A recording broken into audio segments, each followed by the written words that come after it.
Assalamualaikum warahmatullahi wabarakatuh teman-teman. Kadang-kadang kita mendengar banyak gelar dan kadang-kadang kita bingung ya. Apa itu ustaz? Artinya apa? Bedanya apa dengan syekh?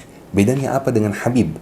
Bedanya apa dengan mufti? Bedanya apa dengan imam? Bedanya apa dengan kiai? Bedanya apa dengan gus? Insya Allah bukan kajian, ini bukan kajian ya. Di video singkat hari ini kita akan menjelaskan semua gelar yang dipakai dalam konteks agama Islam ya. Dan insya Allah Al-Faqir juga akan bercerita bersama teman-teman kenapa nama channel ini berubah. Baik teman-teman, mudah-mudahan bermanfaat insya Allah. لا يحصي لساني ثناء عليك فكل صلاحي منك وإليك عظيم العطايا مبسوط يديك تنفق كيف شئت والشر ليس إليك. Baik teman-teman, ada satu gelar yang sangat umum, kita perlu jelaskan dulu. Tetapi sebelum kita mulai jelaskan gelar satu persatu, kita harus sepakat dulu bahwa gelar yang akan dijelaskan hari ini adalah gelar yang dipakai di Indonesia, terlepas dari arti aslinya di Arab ya. Karena kebanyakan gelar yang dipakai di Indonesia itu artinya di bahasa Arab atau artinya di negara Arab itu sedikit berbeda. Maka kita akan menjelaskan arti yang terkenal di masyarakat kita ya. Baik, gelar nomor satu yang sangat terkenal dan itu yang paling umum yaitu gelar ustaz. Dan ustaz artinya apa? Artinya guru ilmu agama. Selesai. Itu artinya guru ilmu agama. Siapapun yang mengajarkan ilmu agama, siapapun yang mengajarkan Al-Quran, siapapun yang guru ilmu agama, siapapun yang mengisi gajian, dia itu gelarnya adalah ustaz, teman-teman. Baik, ini gelar yang sangat umum. Dan bisa jadi satu orang memiliki lebih dari satu gelar. Nanti kita akan jelaskan. Gelar nomor 2 adalah gelar Habib. Siapa itu Habib? Habib itu adalah ustaz yang keturunan Nabi Muhammad sallallahu alaihi wasallam. Ini. Jadi ustaz keturunan Nabi Muhammad sallallahu alaihi wasallam. Kalau keturunan Nabi Muhammad dan bukan ustaz, bukan guru ilmu agama, tidak bisa disebut Habib. Ada gelar yang lain. Jadi Habib itu ustaz keturunan Nabi Muhammad sallallahu alaihi wasallam. Baik, gelar yang ketiga adalah gelar Sayyid. Sayyid itu adalah keturunan Nabi Muhammad tapi bukan ustaz. Jadi bidangnya bidang lain. Misalnya dia insinyur, dia dokter, dan lain-lain. Dia itu gelarnya adalah Sayyid, teman-teman. Taib. Gelar yang keempat itu adalah gelar Mufti. Mufti itu mungkin tidak begitu terkenal di masyarakat kita, tetapi sangat terkenal di negara barat. Di antara masyarakat Islam di negara barat, di Amerika, di Eropa, gelar Mufti itu. Mufti itu adalah ustaz yang ahli fiqih dan bisa mengeluarkan fatwa, bisa menentukan ini halal atau ini haram berdasarkan ilmunya dan ilmu fiqih. Jadi ini artinya mufti.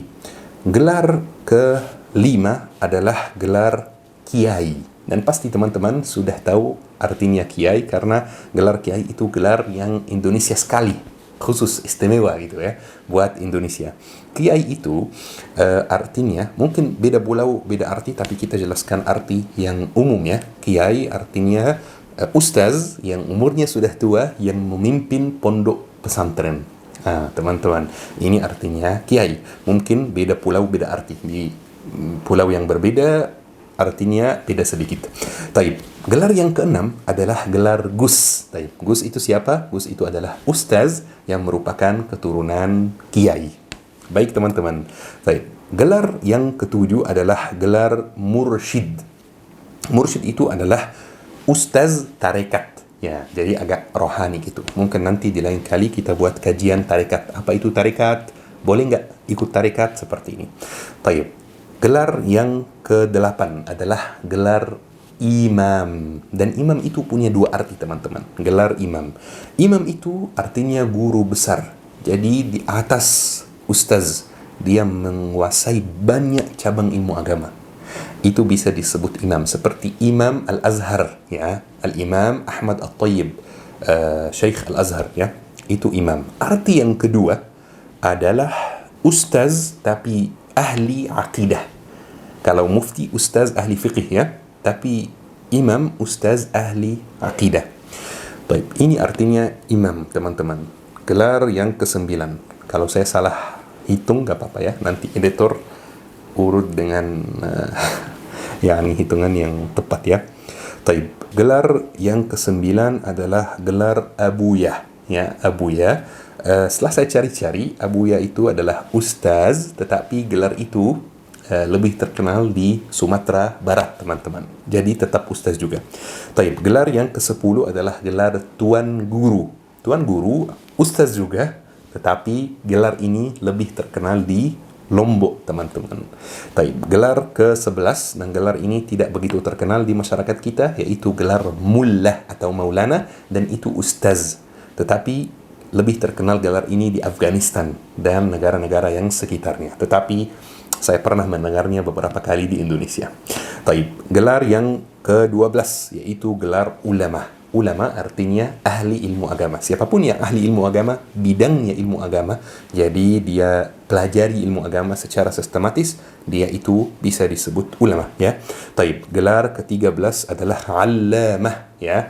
Allamah itu di atas ulama ya, menguasai banyak cabang ilmu agama. Gelar ke-13 adalah alim. Alim itu sama dengan ulama ya. Kurang lebih sama, maknanya sama, sinonim ya. Baik, ada gelar ke-14 yaitu gelar usuli, adalah ustaz ahli ilmu usul fiqih. Gelar ke-15 qari atau muqri ya. Itu ustaz ahli qiraat Quranul Karim ya. Baik, gelar ke-16 adalah gelar nahawi, ustaz ahli nahu ya. Baik, gelar ke-17 adalah gelar faqih, itu ustaz ahli fiqih. Tetapi belum tentu mengeluarkan fatwa. Beda dengan mufti. Kalau mufti, ustaz ahli fiqih dan mengeluarkan fatwa.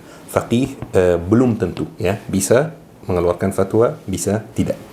Baik, ada gelar dai, gelar pendakwa, gelar mubaligh. Itu semuanya kurang lebih sama, yaitu orang-orang yang membahas agama, mengisi kajian, mengajak kebaikan, berdakwah ya, seperti itu. Dan itu bisa ada arti yang khusus, yaitu orang yang mengisi kajian di masjid misalnya, atau mengisi kajian di forum-forum keagamaan seperti ini, atau orang atau makna atau arti yang umum, seperti ibu yang berdakwah kepada anak-anaknya, mengajarkan anak-anaknya kebaikan misalnya, orang yang berdakwah kepada tetangga-tetangganya, mengajak mereka kebaikan, itu bisa juga disebut dai atau pendakwa atau mubaligh juga. Baik teman-teman, ini semua gelar yang ada. Sudah hampir semuanya dibahas kecuali satu gelar saja, dan ini ada ceritanya yang unik. Itu gelar syekh, teman-teman. Dan gelar syekh, teman-teman, atau syekh ya, dua-duanya sama, itu dipakai dalam 3 situasi. 3 situasi saja. Yang pertama adalah orang yang ustaz, tetapi dari negara Arab. Jadi ustaz biasa saja, tidak ada perbedaannya dengan ustaz yang lain, cuma dia dari negara Arab. Jadi gelarnya adalah syekh ya. Yang kedua, orang yang sudah sangat tua dan ada ubannya, rambutnya putih, tetapi dia bukan ahli ilmu agama. Itu bisa disebut syekh juga. Taib. Dan yang ketiga adalah pemimpin di keluarga kerajaan di negara Arab. Itu juga disebut syekh. Jadi asy-syekh fulan al-fulani. Dia bukan ahli ilmu agama dan bukan orang tua juga, tetapi dia dalam keluarga kerajaan. Itu bisa disebut syekh juga, teman-teman. Taib. Teman-teman, kenapa kira-kira nama channel ini berubah? Baik teman-teman, saya perlu jelaskan dulu bahwa gelar itu sebenarnya tidak penting di akhirat. Gelar itu sangat tidak penting di akhirat. Karena ketika kita dihisab, gelar ustaz, gelar syekh, gelar ulama, gelar alim itu sebenarnya tidak akan memberi kita keistimewaan kalau hati kita tidak ikhlas. Kalau kita ini niatnya tidak lurus, kalau akhlak kita tidak baik ya. Jadi yang membedakan antara hamba Allah di akhirat itu mana yang baik dan mana yang buruk itu adalah takwa saja. Selain takwa nggak ada ya. Bukan gelar, bukan keturunan, bukan nasab, bukan ya. Jadi teman-teman, gelar itu di akhirat tidak penting sama sekali. Kadang-kadang ada yang mikir seperti ini, dan selalu saya berusaha untuk meluruskan hal ini. Kadang-kadang ada yang mikir seperti ini, bahwa kalau ini ustaz, ini syekh, ini habib, ini ulama, berarti dia keimanannya lebih baik dari jamaah, berarti dia ibadahnya lebih baik dari jamaah. Itu salah, belum tentu.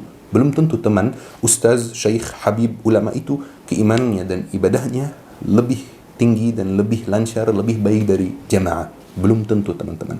Syekh saya di Mesir selalu berdoa seperti ini. Doanya luar biasa. Allahumma la taj'alni jisran ya'buru bihi an-nasu ila al-jannah thumma yulqa bihi ila an-nar. Perhatikan makna doanya itu dalam sekali. Ya Allah, jangan jadikan saya sebagai jembatan yang orang pakai untuk masuk surga. Kemudian jembatan itu dilempar ke dalam neraka. Perhatikan maknanya dan renungkan maknanya teman-teman.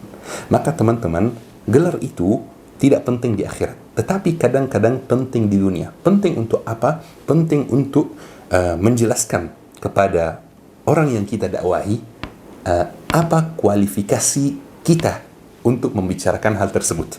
Seperti itu teman-teman.